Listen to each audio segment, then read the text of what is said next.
Brazil supporter গুলো কোথায়? সবাই একদম বসে পড়েন, কজ আজকে এত সুন্দর একটা আই লুক একদম ডিটেলসে শিখিয়ে দেবো। ফার্স্ট অফ অল আমি খুবই সুন্দর একটা গ্রিন শ্যাডো নিয়ে খুব সুন্দর করে ব্লেন্ড করে নিলাম, দেন একটা ডিপ গ্রিন যে আছে সেটা আমি অ্যাপ্লাই করে ফেলবো। বাট একটা জিনিস খেয়াল রাখতে হবে, এটা যেন পুরোপুরি খুব ভালো করে আমরা ব্লেন্ডিং করতে পারি। তারপর আমি আরলা মিলানোর এই কনসিলারটা নিয়ে নিব। অনেকে দেখা যায় যে কনসিলার অ্যাপ্লাই করতে গেলে ক্রিজ ফেলে দিই, তারপর প্যাচি করে ফেলি।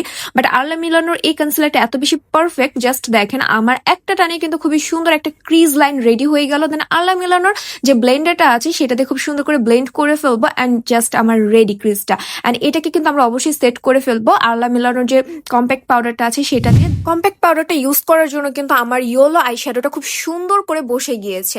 জাস্ট দেখেন কি সুন্দর হয়ে গেল না?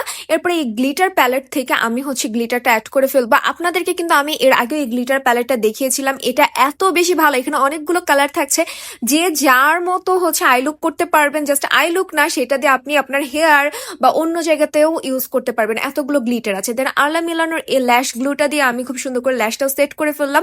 মানে এটা অনেক বেশি ওয়াটার প্রুফ, মানে লং টাইম স্টে করে। দেন এখন ফ্ল্যাগটা আমরা এঁকে ফেলবো খুবই ইজি। জাস্ট আমি একটু গ্রিন শ্যাডো নিয়ে ব্লেন্ড করে ফেললাম, অ্যান্ড আরলা মিলানো কনসিলার দিয়ে এগেন আমি জাস্ট একটা ট্রায়াঙ্গেল এঁকে নেবো। অ্যান্ড এখানে আমরা একটু কনসিলারটা ছড়িয়ে দিব যেন ইয়েলো শ্যাডোটা খুব সুন্দর করে বসে যায়, যেহেতু হালকা কালার। দেন আমি এখানে ফ্ল্যাগের যে মাঝখানে একটা ব্লু করে খুব সুন্দর করে করে নিলাম, অ্যান্ড এই তো আমি ইয়েলো শ্যাডো দিয়ে জাস্ট ব্লেন্ড করে ফেললাম। খুবই ইজি ওয়েতে ক্রিয়েট হয়ে গেল আমার এই ব্রাজিলের আই লুকটা। অবশ্যই জানাতে ভুলবেন না, কমেন্টস করবেন যে কেমন হয়েছে।